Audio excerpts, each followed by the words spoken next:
Hey there, fellow movie enthusiasts. Welcome back to our channel. Today, we're diving into the fascinating world of James Cameron and his groundbreaking films. So, buckle up and let's get started. Sure, here's a rule.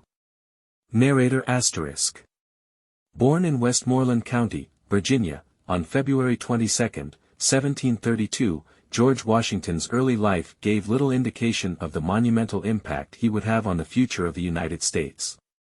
He passed away at his beloved estate, Mount Vernon, on December 14, 1799, and was laid to rest there. Washington, known as perhaps the most indispensable figure among the Founding Fathers, uniquely commanded the respect necessary to lead the Continental Army to victory, preside over the Constitutional Convention, and become the first President of the United States. As a young man, Washington experienced the death of his father at age 11, which led his half-brother Lawrence to take him under his wing. By his teens, he was working as a land surveyor, acquiring valuable skills in mathematics and topography that would later prove useful in his military career. His early military experience began as a lieutenant colonel of the Virginia Regiment, leading a force into the Ohio Valley to challenge French control. He commanded British forces at the Battle of Fort Necessity in 1754, playing a significant role in the French and Indian War and gaining critical military experience. In January 1759, Washington married Martha Dandridge Custis, a wealthy widow. Although they had no children together, they raised Martha's children from her previous marriage. After inheriting Mount Vernon in 1761, Washington spent the next 15 years managing the plantation and serving in the Virginia House of Burgesses. He became an ardent supporter of the Patriot cause during the 1760s and 1770s, leading to his election to the First Continental Congress in 1774. With the onset of war with Britain in 1775, the Continental Congress appointed Washington as Commander-in-Chief of the Continental Army. His selection was strategic, securing the vital support of Virginia, the most populous colony. While opinions vary on Washington's military prowess, most agree that his leadership was crucial in keeping the Continental Army intact during the war's toughest years. His surprise victories at Trenton and Princeton in late 1776 and early 1777 were pivotal, restoring Patriot morale at a critical time. After the British surrender at Yorktown in 1781, Washington returned to Mount Vernon, resuming his life as a planter. He was later elected to the Constitutional Convention in 1787 and reluctantly served as its presiding officer.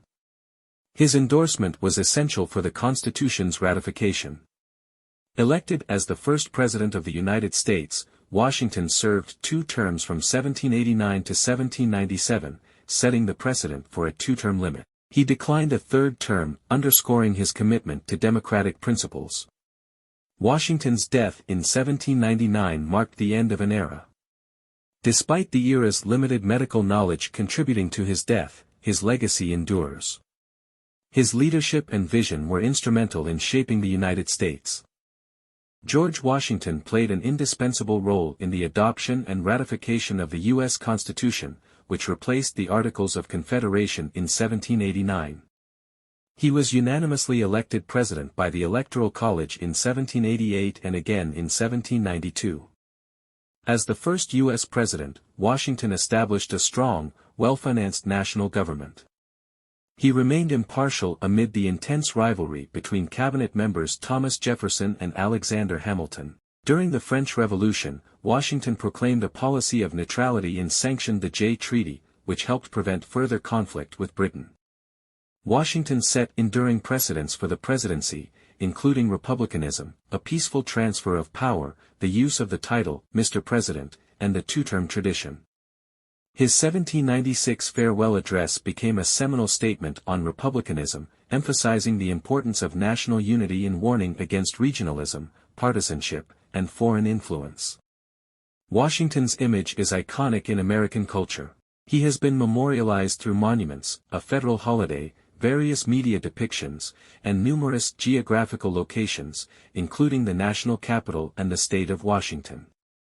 His likeness appears on stamps and currency. In 1976, Washington was posthumously promoted to the rank of General of the Armies, the highest rank in the U.S. Army.